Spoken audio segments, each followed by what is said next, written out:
Unlike many of the video that I've been making throughout these last couple of days that's been pre-recording videos that is going to be scheduling to be uploaded this weekend, because since I'm going to be going to Vegas this weekend and I don't really have any time to actually do an upload during my time in Vegas, that's why I'm doing these pre-record video to kind of fill in those gaps of times where I will not be able to do a video. But this one is not a pre-record video, and that the news of the week is going to be a video that I will upload straight away once I finish. And we begin with the news of the week, talking about the Chicago Fire, who have added Argentine young international Ignacio Aliseda as a young DP. So certainly this is a big signings for the Fire, who, so far this offseason, it's been kind of an interesting offseason for the Fire, and that it seemed like they're kind of running a little bit behind schedule in terms of, getting the coaching staff into this team and then signing some of the players. But as the old saying goes, it's better late than never, and I think adding Ignacio Aliseda is going to be a decent signing for them, and that, they desperately need to have some kind of DP player that will really spark this team. And although this is a guy that I don't know a lot of people have heard about, from what I heard about him, he is one of those young, promising South American players that can do very well when he comes to MLS. So, great job for the Chicago Fire to able to find this player and get this signings done. And now I think I feel a little bit more comfortable about the Chicago Fire than I have been a couple of weeks ago. And that, a couple of weeks ago, I was very concerned about this Fire team being just paper thin in their roster, and that, they just doesn't seem like they are ready for the season starts. Now it seemed like they're a little bit more ready, and that I hope these signings that the Fire are making in these last couple of days before we get start the season is not going to stop, and that they're going to add in some more pieces just before they play their first game of the season next Saturday. Inter Miami is reported to finalize a loan deal for Boca Junior midfielder Agustín Almendra. Now, this has been a rumor that's, like many Inter Miami rumor, has been circulating throughout the offseason. But this is one of those rare ones where, despite the fact that it's been circulating throughout the offseason, it seemed like this is getting very close to being done. And I think if this deal does get it done, this would definitely be a good signing for Inter Miami. I'm not quite sure whether or not if they're going to make him a designated player. This is, of course, a loan deal, so they probably have worked in a way where they can get this deal down into kind of a high TAM contract, and that Inter Miami doesn't need to burn a DP spot, because I'm pretty sure right now, knowing the fact that they already used two of their DP spot, and that unfortunately, actually, they used their two DP spot, and that they only have one left, and that I'm thinking that one DP spot that they have left is probably going to be that big name kind of player that a lot of fans probably have heard of, and that big name superstar that come out of Europe that they'll probably maybe sign during the summer transfer window. So they want to preserve that spot, and that they hope that maybe they can get Agustín Almendra on a loan deal. And if he does come here, he will definitely give a major boost in terms of the midfield. And that I think we can't really laugh about Inter Miami not signing players, despite the fact that they've been rumored with pretty much everybody in the world right now, because these last couple of weeks they got the Rodolfo Pizarro deal done, and now they're about to get another well-known player from Boca Junior in Agustín Almendra, potentially being done before the season starts. The Portland Timbers are looking to sign 22-year-old Venezuelan young international Williams Velez, and I believe he is going to be a guy that is going to be used more for depth for this team. I mean, when you look at this Timbers team, they obviously have been spending this offseason signing some players to improve their depth chart, and defense is one area that they were kind of short coming into this season, and that now they add in another depth piece in terms of the defense. I think this would definitely be a very good signing for them. The Montreal Impact have acquired England young international center back Luis Binks, so he actually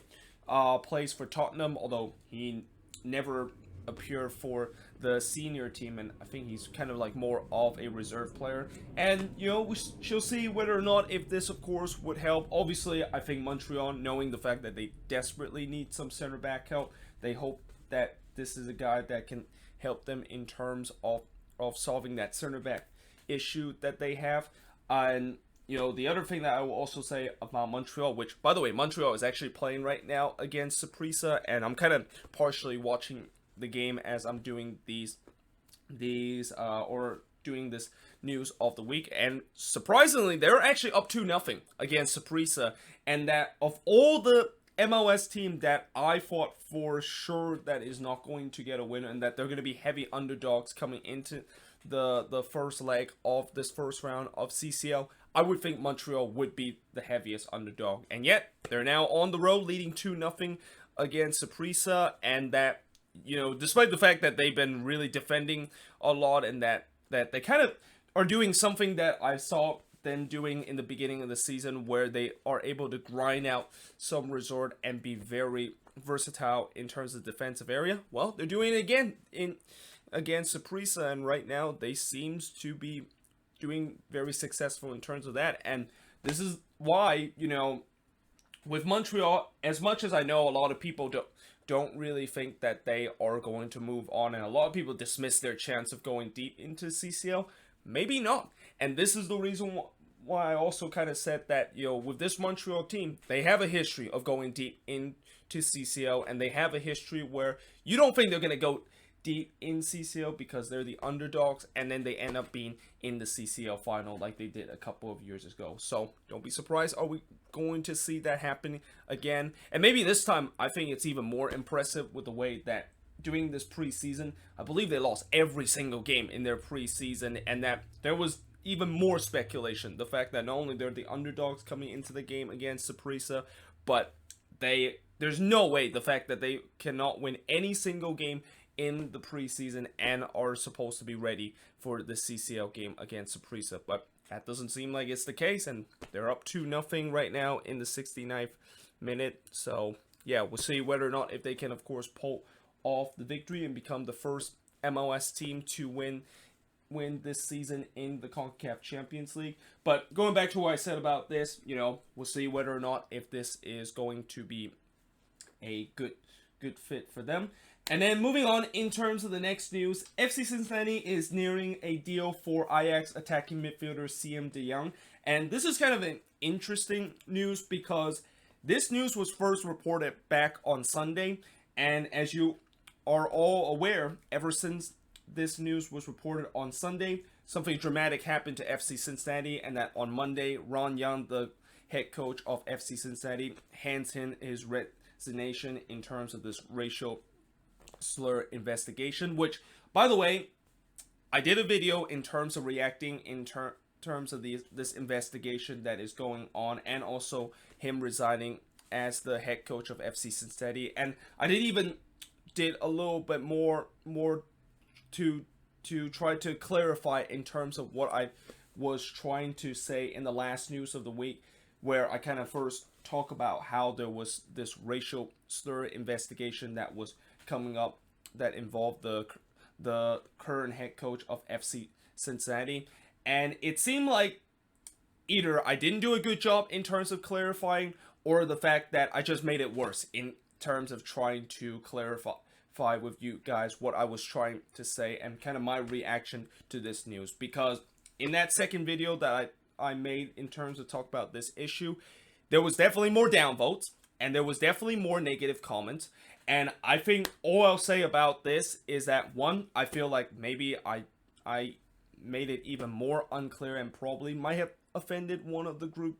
of this very controversial topic, or the fact that I feel like people are jumping into conclusion even though there's still so many speculation that is going on. Like, there's been speculation that he used the N-word in front of the players, and that there's some speculation saying all he did was just kind of rap a song that contained an N-word, and that maybe one of the players kind of like he shouldn't said that and decided to kind of targeted him, saying that he decided to use some racial slurs so that, you know, that will be a way for him to potentially force him out of the job, which if that is the case, then it did happen because he's no longer as the head coach of FC Cincinnati. But whatever the speculation it is, until we get the full report and until we finally get the clear information about this whole situation, I'm not going to mention this news anymore. And that is if we get the full information, because there's been many times when they say that they got the full information about this news and it just leads even more question to be asked. I know the MLSPA actually released a statement talking about this situation, and they thought that they tried their best in terms of release what they think actually happened, but instead it just makes things even more confusing, and there was more backlash that was aimed at the MLS Player Association. So again, until we get the full information about this, I'm not going to talk about this issue, and that I'll probably make a video about it once we get the full information. But until then, that we're just going to kind of move on in terms of this news and talk about how the Seattle Sounders have re-signed defender Alex Rodon, and this shouldn't be a big surprise because, you know, in some way I think the only big surprise is why did it took them so long in terms of trying to re-sign Alex Rodon. I mean, he was kind of one of the players that I thought when I saw them not decide to pick up his option, I was kind of surprised because he was actually pretty decent with the Sounder last season. Now, was he as good as his brother Christian Rodon? Probably not, but do I think he deserved to get cut by this team and not get his player option picked up? Absolutely not. And I'm glad that they decided to re-sign him to add some more depth in terms of this defense. But moving on, the Whitecaps are chasing South Korean midfielder Lee Dong-gwin, and I'm guessing the reason why they want to get another South Korean midfielder is because they want to have a South Korean midfield partnership with Hwan In-bon and Lee Dong-gwon, and that should be a very interesting partnership where I think that's probably the first time we ever see a midfield partnership made out of South Korean players, and it'll be interesting to see how well they would do it. I mean, I know Hwan In-bon was very impressive last season when he went to the Whitecaps, and we'll see if Lee Dong-gwon, if he does come to the Whitecaps, he's going to maybe follow the same step. Well, whether or not if he's going to be following the same step that Hwan In-bon was when he went to the Whitecaps. Andrew Tarbell has been traded to the Columbus Crew in exchange for $75,000 general allocation money, and I've tried so hard to not celebrate this news because, you know, anytime, despite the fact that, you know, I know Andrew Tarbell was not very well, like, in the Quakes fan base, and I was one of them that really criticized him throughout the season. But I will say this, anytime when you have a player that is leave with the Quakes, I really just can't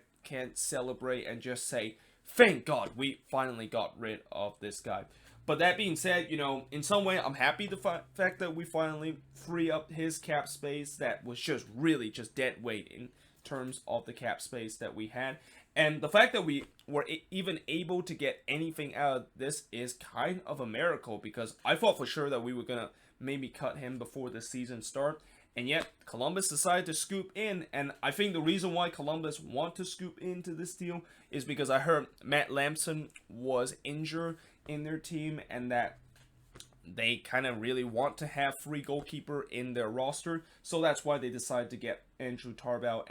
and we even got $75,000 general allocation money, which is not a lot, but for a guy that we thought we were just gonna cut him and not even get any money out of this deal, you know, it's just an amazing deal for the Quakes, and that,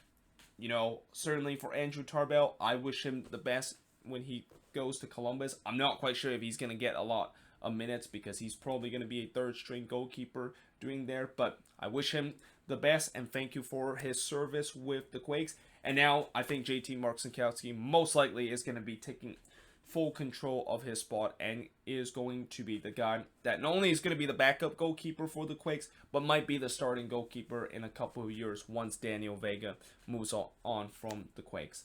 I got some bad news for DC United fans. Paul Arriola has suffered a torn ACL in a preseason game, and actually, it's not just a bad news for DC United fans. It is a catastrophic news for DC United fans that, you know, one of their star player on this team and one of the star player on the attack is probably going to be out for an extended time. And, you know, as I said before, I really hate to see players getting injured, especially during the preseason, and I just wish Paul Arriola a speedy recovery, and hopefully he doesn't just be out for the rest of the season. I mean, usually for a torn ACL, it takes about maybe 6 to 7 months to recover, so he might be ready near the end of the season. But yeah, it's a huge blow to DC United in terms of their attack, and again, I wish Paul Arriola a speedy recovery, and hopefully he can get back onto the pitch during this season. The Union renamed their stadium Subaru Park, which makes them the second teams to be naming a manufacturer or a car manufacturer company as their stadium name. The other, of course, is Audi field that DC United is playing, and that should be a very interesting rivalry between the Union and DC United, where both of these teams have their stadium named after a car manufacturer, and I guess maybe this is now the car manufacturer derby between both of them. This is also the first time a Japanese car manufacturer has been named after a stadium in MLS, so certainly there are some historical kind of proponent in terms of that, but I'm pretty sure the Union is going to be happy, and certainly the fans are going to be happy the fact that their stadium is now named Subaru Park, because I just, you know, the Union has gone through a lot of name change in their short existence playing at what it used to be called Talon Energy Stadium, and I just feel like Subaru Park has a much nicer ring into its name than it would be if it was like Talon Energy Stadium. Like, I didn't even know what Talon Energy is until I kind of did some research, and it was kind of like a local energy company. But Subaru Park, it definitely has a better ring into it, and yeah, you know, they of course have renamed their stadium. Now, the final news that I'm going to be talking about is that MLS have updated the fan code of conduct, and there really isn't a lot of change in terms of the fan code of conduct. I mean, pretty much all the things that they mention are some things that you usually see in every single stadium when they talk about the code of conduct and what you're allowed to bring in the stadium, what you're not allowed to bring in the stadium, and your behavior when you're at the stadium. The one major changes that they made is that they are no longer, in terms of restricting banners or flags that has anything political kind of signage that is displayed, and that is a huge win to some of these fan base like the Portland Timbers and the Seattle Sounders, who always put the iron front kind of symbols, and last season there was a lot of controversy surrounding the iron front symbols, and that they even had a meeting between the supporter group and MLS to talk about the situation. Eventually they reached an agreement to kind of relax the whole situation. Now it seemed like that rule is no longer exists, and I'm glad the fact that rule is no longer exists, because that rule, I think in the beginning it was kind of really dumb, and that we were like the only professional league in America that actually banned banners or signage that have political references. So it's great that MLS for once listened to the fans, and that I'm pretty sure the fans that displays those political signage, like the Portland Timbers and the Seattle Sounders, and even more other fan base too that also produce the Iron Front logo, they'll be happy the fact that now they can do it without violating the rule in MLS. But either way, hope you guys enjoyed this video. If you do, make sure you guys leave a like, smash that subscribe button. If there's any news that I left off on this board, let me know in the comments below. But yeah, hope you guys enjoyed this video, and I will see you guys next time.